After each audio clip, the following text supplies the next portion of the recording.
Hello, and welcome to the Producers Guild conversation with the creative team behind Wander Darkly. We'd like to thank our friends at Lionsgate for making this event possible. It is my extreme pleasure to introduce our moderator today, Jennifer Todd. p.g.a. member Jennifer Todd has been a film and television producer for over 20 years. Some of her notable credits include The Way Back, Alice in Wonderland, Across the Universe, Memento, and the Austin Powers franchise. In 2017 and 2018, Jennifer produced the 89th and 90th Annual Academy Awards for ABC, hosted by Jimmy Kimmel, and has also produced the Producers Guild Award show.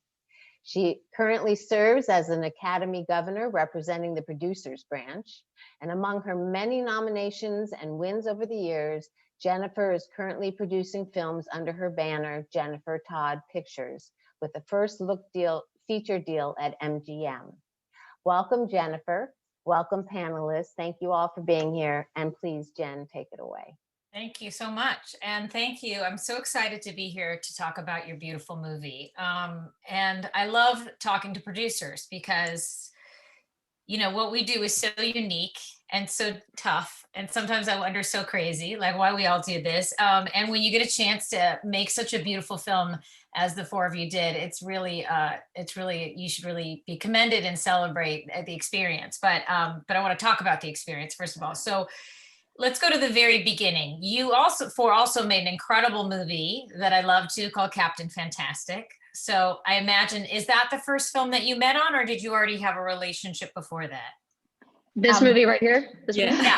It's subtle messaging by Sam Housman, in case you haven't seen it, which is worthy of it. So did you meet on that, or did you have a relationship prior to that? I had known Sam for 10 years. We had been collaborating together in a variety of ways, and Sam and I produced Matt Ross's first movie, who directed Captain Fantastic, and so we partnered again to do his movie, and then we met Monica and Shivani, who were working together, and then the four of us came together along with another producer to make Captain Fantastic, and so that was the beginning of the four of us working together in this way. And so then when Tara is a filmmaker who I've known her for a long time, and when she brought me this script, Sam and I were working on it and developing it, and it felt like something that in my gut, I felt like Monica and Shivani would just understand and get, and felt like was in keeping with the kinds of movies that they champion and are drawn into and want to make. And so it sort of felt like a natural fit to come back together and do this film together. Oh, that's great. It's so nice when the partnerships are successful. Obviously, sometimes it could go the other way. So the script came to you from your relationship, and then you guys were developing it. What was it like? What kind of shape was it in when you first read it? When I first read it, it was in sort of an earlier draft. Tara and I have known each other for 15 years. She was my script supervisor on a short film I made before I'd made anything, and so we have been friends and known each other all that time. And I'd sort of like watched her career, and she's been a writer, and she has been a director, and made several movies and directed a lot of television. And we'd always kind of wanted to find something to collaborate on. And she told me about this. I knew about this car crash that she had been in with her husband, and about the trauma that had followed that. This was sort of based on her real experience. And so she talked about, coming up with a story around that. And I was like, yes, that's the thing you should write. And so she went off and wrote that, and then gave it to me, and then I gave it to Sam, and we developed it and worked on it. And then, as it sort of got closer to being ready, that's the point that we shared it with Monica and Shivani, and then continued to sort of do like development work as it related to like making the movie. Right. And what did you think of it when you guys, Monica and Shivani, what was your initial take when you read it? Obviously you liked it enough to want to make it. I Well, think, go sorry. ahead, Shivani.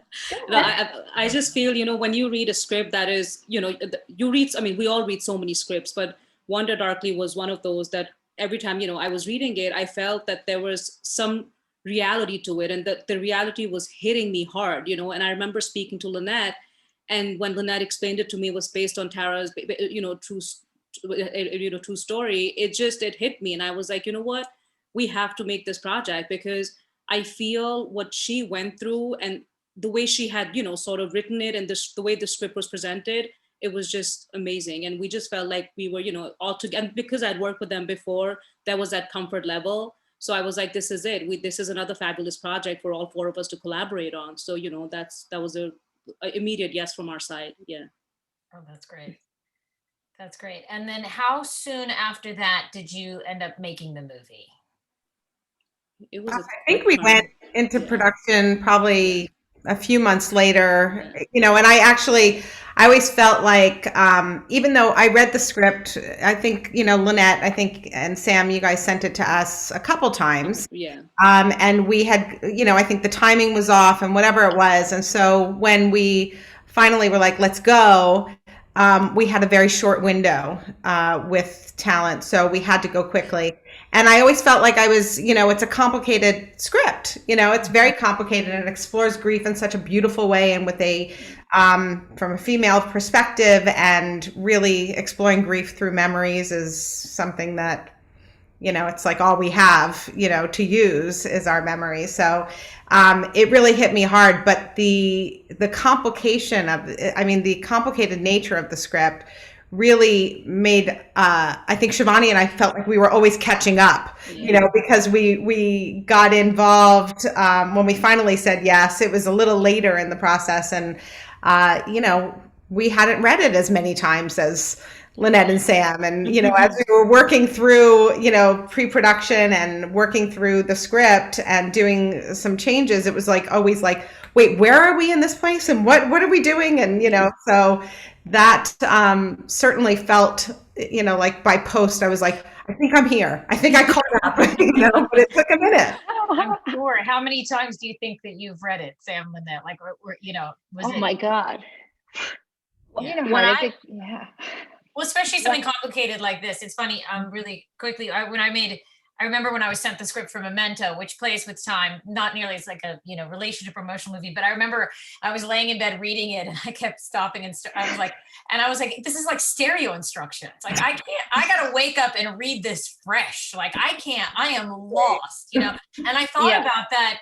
It's a very different movie, but it's one of the only movies I've ever gotten to make that played with time and memory like that. And but what I loved about Wander Darkly, what they did is I loved in a scene. I was in a real memory, and then I was in the new version of it, of them discussing their relationships. And it was so cool to be in those places and then go back and think about, having a different conversation.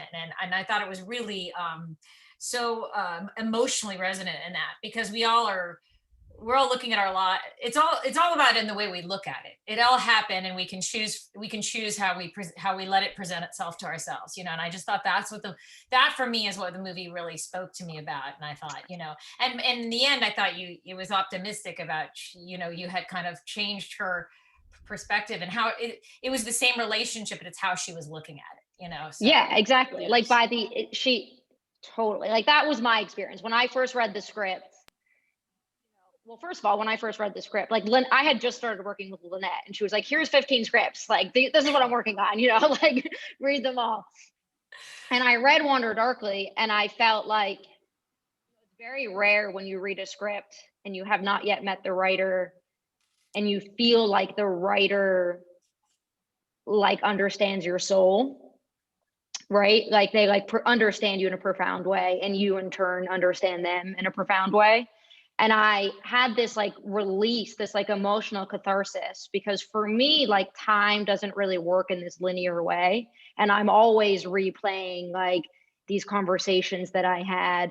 And I think that the mind works in this really creative way. And sometimes you have to go through sort of trauma to see love, you have to kind of experience something sort of extreme to come out on the other end and be like, no, that's love, right? And I felt like Tara like was writing that, and I like felt that in my life, and I was like crying, and I remember walking out of my bedroom, and like I walked up to my wife, and I remember being like, I need you to hold me, and like I need you to read the script, because I just wanted her to feel like what I felt, you know. Yeah. And so it's funny when you were like, how quickly after that did you make the script? To me, it's like such a blur. It's like I read that, and then we were like making the movie, because I just wanted everybody to feel that so much. But after that moment, yes, I think we probably, I don't know, I probably read the script like 100 times, like at least, you know, because you're Monica, like, that's why she knew that she had it memorized already by the time it came to you.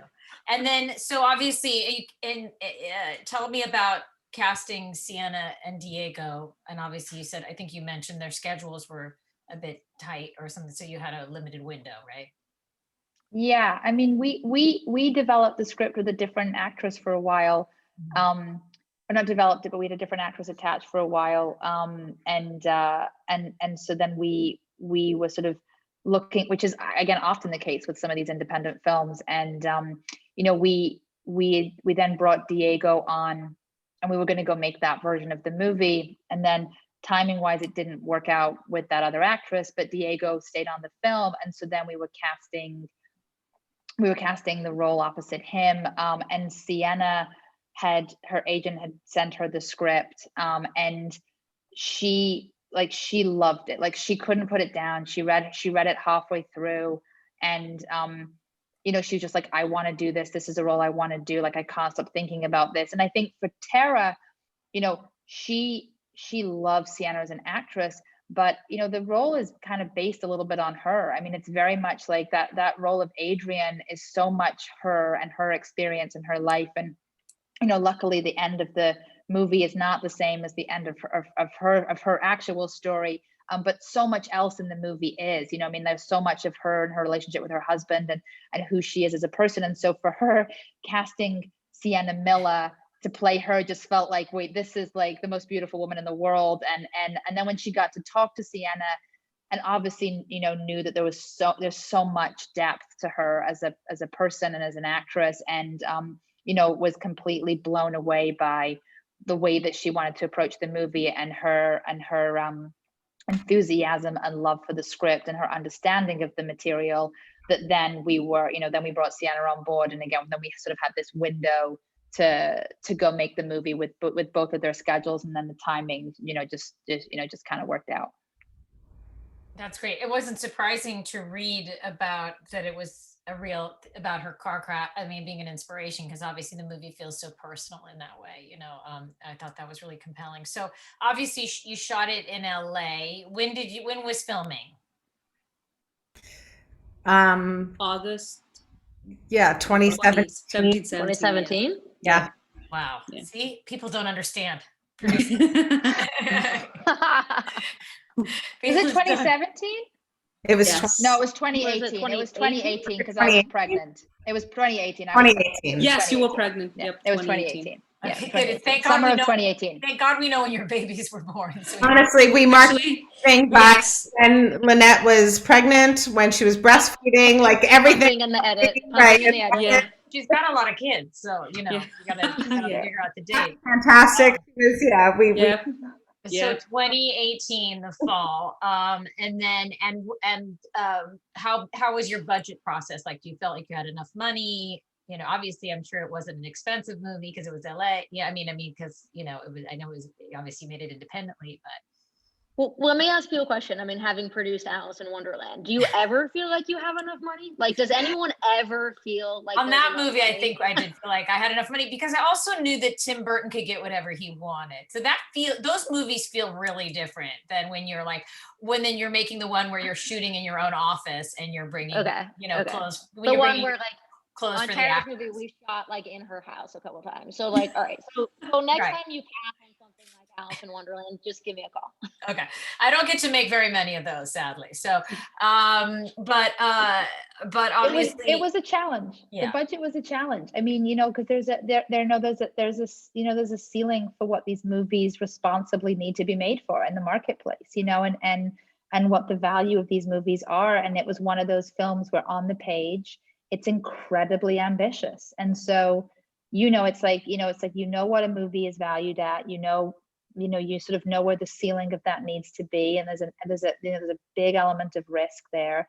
And then you have a script that is written with, it's incredibly complicated. And you have these locations like LACMA and, getting those dolphin scenes. And, it just wasn't a small contained film, because the visual language of the film really needed to feel, it was such an important part of the movie. And so then that translates into how many days you have to shoot and the kind of tools that your DP has to work with. And it just, so that side of the movie was complicated and required truly the four of us. It's like some movies, I think one producer can kind of make, and you have a support, but when you're making these independent films, like it really took all four of us working on a daily basis, on all sorts of like very practical areas. It's like who's trying to get LACMA for no money, who's trying to figure out how we're going to get all those dolphin scenes, like it just really was an all hands on deck, throw everything into it experience in order to make, to pull something like this off. And it was hard. Yeah, you bring up a really good point. And when people ask me about producing different kinds of movies, like Sam just did, it's like, all movies are hard. Studio movies are hard for different reasons, because you have a lot of opinions and you have a lot of people involved. But independent films are so unique in that way. And you guys have obviously made a lot more than I have, of like, you're just doing so many jobs. And it's I understand needing a great qualified team of producers, because you're just covering so many things at once, especially when you don't have the force of a studio.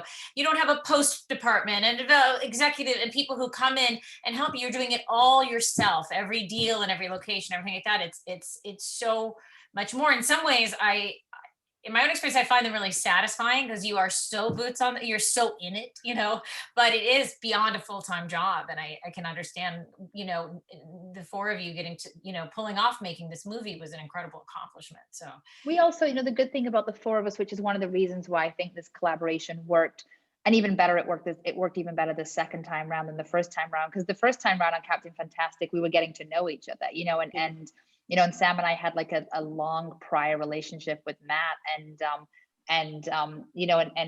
we weren't as familiar with each other. And so coming into this film, there was a shorthand, there was, a different kind of relationship, the collaboration, there was so much more appreciation for what each of us kind of brought to the table, which only comes from experience and having a relationship. And, we really did sort of fall into our corners in a lot of respects, and then we were able to collaborate in a very real way. But we all have our own skill sets that are complementary in this process, and that was what was so great about this movie, was really kind of bringing those skill sets together. And any one of us could do what one of the others does, but we also naturally kind of fall into, well, this is sort of I'm really good at this, and I'm going to go do this part. And that really happened organically on this film, I think, based on us having the prior experience working together. We also all shared an office during prep, so we were all sitting together, and we would, one of us would be on one phone call dealing with something, or we'd go onto speaker, because we just had a great comfort in the fact that we needed all of our brains. Yeah. And then we could go off and then come back, and it was really great. And obviously, we didn't have a trailer. There's no such thing as that on this movie, but we all sat in like Tara's kitchen or in whatever, someone's car. Yeah. At the lunch table, in a parking lot. Like we would all collaborate at all times together, and then go off into our worlds and come back, and we could all trust. There was a lot of trust, because we know we just had a great comfort with each other. So that was great. I love hearing that. And Shivani, I noticed on the credits there's so many women in crew positions. Oh, yeah. So I'd love to hear you talk about that. It's really awesome. And not just to mention this panel, of course. And I have a lot of theories about why women make the best producers. But Absolutely. but I was really impressed with the amount of women on your crew. Can you talk to everyone about Absolutely. that? Yeah, I've been talking about it everywhere. This was the most smoothest production I've ever been on. Like literally, I mean, besides all four of us, like Tara, our majority of our, head of departments were all women. And I just feel like things were getting done at a very good pace. And I just feel like even the decision making, like we had some issues, I remember the first week of production, but that got resolved right away. It wasn't like, okay, we have to wait or like extend it. And I just feel that, it was a very talented, collaborative group of women, not the bitchy type. Like we all were really helping each other and listening to each other and just having Tara as a strong force, driving all of us. It was just so nice. And I think I've told this to everyone. This was the most comfortable productions I've ever been on, just all of us working together. It was a really good experience. Yeah. That's awesome. It was, like I said, it was really spectacular to see so many women. You were beyond your 51%. Yeah. We were. It's Yeah. not hard. It's not actually that hard. I know. Yeah, it was, it was really interesting. Like, we didn't like, we had a real effort to like hire underrepresented voices, right? Like we consciously went out and said, we want to hire underrepresented voices in front of and behind the camera, right? But we didn't specifically say, like, aside from saying we want to hire 50%, we definitely wanted, we did the reframe thing, we want to hire 50% women, but we didn't say, Tara didn't set out to say, like, I want to work with all female department heads. She interviewed like a large percentage of people. She just happened to pick a bunch of female department heads, and really they were the best people for the job. And it's really an interesting thing because we get asked a lot, like, so was it really hard to like find all these women? And it's really interesting because Tara talks a lot about how like she'd have these conversations about, and like I don't really know how cool it is to say this or not, but I'm just gonna say it. But she would say, like, when you shoot Sienna, I want you to like treat her with the respect that you would treat like Benicio del Toro. Like shoot her like the way you'd shoot a leading man. Like, she doesn't need mascara like on in the ocean, or like, you don't need to like get her biting her lip, or like she doesn't need to be like sexualized in that shot, or like actually let's have her look this way. And in interviews, people would be like, but she's Sienna Miller. Like, what do you mean? Like, what are you talking about? And often like she'd come up in these quite like interviews of like people didn't understand what she was saying. And so she found that often the people that would understand her they were women that got what Tara was putting down, right? So she ended up hiring a bunch of women. So it wasn't, anyway, it's like kind of a weird way to answer that question when people are like, why'd you hire so many women? But that's really the truth. She just that's who she ended up hiring. There's something inherently female about the story, obviously. And so I think that when you're telling an inherently female story with it, and it's a two-handed, but it's really her point of view, women really understand the complication of that character in a better way. And that's, I think, our top 5 DP choices were all women. All women, yeah. And I think, when you're hiring women and people of color and people that may not have the same experience as the white men that are coming on into interview, I think, something that Tara really did well was she was hiring off of potential. She was hiring off what she thought they would bring to the project as opposed to what their resume said. And I think that's something that is so important as we all move forward in diversifying our sets. Sorry, I didn't mean to interrupt you. That was beautifully said, though. I love that, of hiring over on potential of what to bring to this movie, because obviously they all delivered. But if you're going to compare resumes of past projects, there's always going to be a guy who's got twice as many things listed. So a white man, especially. So that's really beautiful. Well, it is. And before you guys sign off, I was just saying I don't want to call it a women's movie, but it's particularly appealing to women, but it should be appealing to anybody. But I liked it because I felt like Sienna had a part that would often have been written for a man. So, I feel like the couple would have been reversed and would have been the man's journey of realizing that. So you guys, you shot in fall of 2018. You obviously didn't rush it for Sundance because you were shooting in the fall. So then you were in post for most of 2019 and waiting to take it to Sundance in 2020? Not knowing there was a pandemic coming? No, yeah, it was one of the last festivals that was, I mean, the last in-person festival. Yeah, So- yeah, we Yeah, tell me about finished- 2020 January Sundance. I want to hear. everyone wants What to a hear about that. beautiful thing that none of us appreciated at the time. We all, actually, it's not true. We all, it was the first time seeing it with a big audience. And I remember us all being together and we walked out into the lobby and none of us could stop crying. Yeah. Like none of us, Sienna, Tara, like all of us, we were all just a mess, Diego. And it was just because we could hear the communal experience that everybody was having. And so it really did hit us, so I'm glad we got to have that experience because, as Lynette said, I don't know that we appreciated it enough, but we certainly were, loving that we had a group reaction. It was really, a group experience, I should say. But the post process on this was, it was an intense, experience because the movie is tricky, and we are all big fans of testing and not sort of like your typical sort of like large screening testing, but putting the movie in front of like small groups of friends and family. And we did a lot of that, we did a lot of that during the editorial phase to see what was working and what wasn't working. And,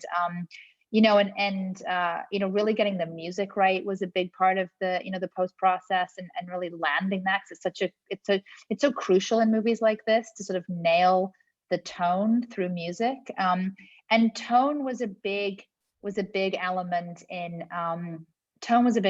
sort of the editorial of this and like really landing that. And so we tested the movie and then ultimately kind of working through how important it was or wasn't for the ultimate sort of reveal to be a reveal and whether or not it mattered. And it was interesting because one of the things that was the most fascinating about the testing process was, some people figured out the ending exactly when he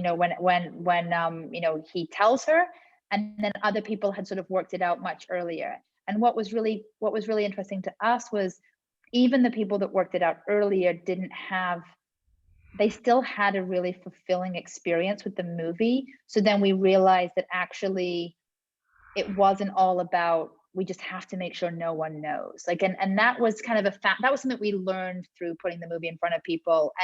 And the same at Sundance, when people were walking out of the film, it's one of those beautiful things about having an audience like reaction, and then you can immediately get that instant feedback. And people were crying, and people were saying, that it had saved their marriage, and like, I mean, really like very emotional reactions to the movie. It really touched people, and Sundance as a whole was just an incredible experience for the movie. And I think it was great for all of us and for Tara to specifically have that interaction with an audience, which the filmmakers didn't get this year, and I think is such a wonderful part of the kind of festival culture of making these kinds of movies. And I would have to say that also with making an independent film, the post process, when you have this small of a budget, you have to work in a more linear way. You can't do the sound mix at the same time as your locking picture. Like everything kind of has to be like, you get through the edit, now you're going to get through the visual effects, and now you're going to go to the sound mix. I mean, everything is, so we were literally mixing right before the holidays of 2019. So, it was not this, because we did have to wait for the visual effects, and then we did have to wait for everything because we didn't have the cash to sort of do it all at once. Yeah, that's an excellent point that people don't think about in independent films. You can't afford to have anybody waiting on elements because you just can't pay for it. Yeah, you're all nodding at once. You're all like, yes, that makes it really hard. We were very lucky with our visual effects supervisor as well. Like anytime we wanted to do something new, or like Tara wanted to try something, and we, as producers, we would be like, "Ooh, I don't know, like, see what David thinks," and David would be like, "Okay, cool, you can do it." I mean, I really watched the movie as a movie without trying to say, but there's some beautiful visual effects work in it too, and again, that elevates the movie. I mean, I call it it's an independent film, but it has big scope in that way and big reach because of what you guys pulled off. So Shivani, what happened then? Were you selling the movie at Sundance? Is that where you found a distributor, or what was that the plan? Yeah, we did. We found a distributor, right after Sundance, and I think the love, like Monica said, the reaction and the love we got at Sundance was just so overwhelming, and we found the perfect home with Lionsgate. I feel they did, they've done a fantastic job, like just marketing the film, and working during the pandemic has not been easy, but they made it so special for all of us. And I feel we're really happy to have a home with Lionsgate, and they really made this film very special for us. So. That's great. Did the pandemic interfere with, I mean, obviously you said you had finished it for Sundance, but as far as your release or your schedule, was it affected by this? Yeah, I mean, yes, but in a good way, and sort of in a positive way. I sort of feel like we, different. I mean, we were all kind of adjusting and adapting to, okay, how do you put a movie out during the pandemic? And there's a sense of camaraderie then with your distributor where there's much more of an open forum because everyone's sort of going through this for the first time. And sometimes you have a relationship with your distributor where there's a rigidity on their side and they feel like, well, this is the way that you release these kinds of movies, and people want to do it a certain way, and often they're right, but I also think there's such specificity to each film. And what was kind of amazing about this experience is we were all drawing on the incredible expertise of everyone at Lionsgate, which was really fueled by their insane passion for the film, which is the thing that you cannot buy, is when the people that you're working with on the distribution side, like, genuinely love and care about the movie. And so I think when you feel that from your distributor, you're open to any and all suggestions because you know that it's coming from a place of really wanting the movie to reach as many people as possible. And then you sort of add onto that well, we don't know how things are going to go now, because the typical trajectory for a film like this, which is, we got invited to all these different festivals after Sundance that then became virtual, and that, and some of them were canceled, and you're just going about the entire process in a different way, but you're all going through it together, and it became a real collaborative, open forum on suggestions on the best way to put the movie out. Also, I think we were really, I think the Zoom of it all is advantageous because Diego is doing Star Wars something, in the UK. Sienna is doing something in the UK. And the press wouldn't have been as easy to accomplish if we weren't all very accustomed to doing press exactly this way. So they would have been able to come for like maybe a weekend, maybe not anything. And we were able to have, they were so up and game for it and just turning it on in their bedrooms or wherever they were and doing press and doing Q&As. And so we were really lucky in that way. And also, the team at Lionsgate, it is funny because, the movie came out December 11th on pay-per-view, and we went through the pandemic with them, once a week on these Zooms, and so we really were with them. And so today we still had a meeting and we're like, all right, we probably don't need to meet anymore. Did you notice they were like, we'll talk next week? Monica and I were like, well, Right. or not. Like, Yeah. It'll be so interesting to see what goes back. Whenever the world rights itself, it'll be interesting to see what happens to press junkets and premieres and all of this stuff. I'm sure people are going to rethink everything. It'll be weird for us all to have to put shoes on. Yeah, exactly. It's really true. Like you won't be, I don't know that actors will be getting on planes and going all over the world to talk to reporters when we can do this. I don't know. It'll be fascinating to see how it all. Yeah, that hotel changes. junket where people sit out in chairs and all that. I don't know that that's coming back. So the process on this basically, I'm just saying it's so interesting because these are producers who are watching this, and it just goes to show you the determination of producers. Because you what year do you think you read the script for the first time, Lynette? Oh God, I mean, First, she just told the story, the idea, right? I mean, maybe it was 2016, right. maybe 2015. I mean, maybe it was 2015. I mean, Yeah, I mean, Sam, when did we start working together? It was like 2017. And so I gave it, and I already had it at that point. So it must have been 2015 or 2016. Yeah. Wow. See, that's what I always say to people when they ask about producing, you're the first one in and the last one out, right? Like here it is, 2021, yeah. and you're still, working on the movie quite considerably. You know what I mean? Like it is amazing. It is it's like you really have to be a crazy person to do what we all do. But obviously there's a lot of love there. I have really congratulate you all on this movie. It's such a work of art. You should all be very proud of it. I have if you have any last wishes for anyone or advice to producers out there, now would be a good time. Advice, last wishes. I mean, I don't know. I think leaning into what you just said, which is that I think there's no one way to get a movie made. I think just the perseverance, and if you truly believe in something, just keep at it, and you'll hear no way more than you hear yes, and you only really need one yes. I mean, you need one yes in each area, and once you get one yes in each area, you're good to go, and you'll get 100 no's before that. And I think it's just knowing that anybody, even the most experienced producer, hears no more than they hear yes on a daily basis, and just to kind of keep at it. And I feel like this movie is an example of that, and like none of us sort of settling for making a lesser version than the version that any of us wanted to make.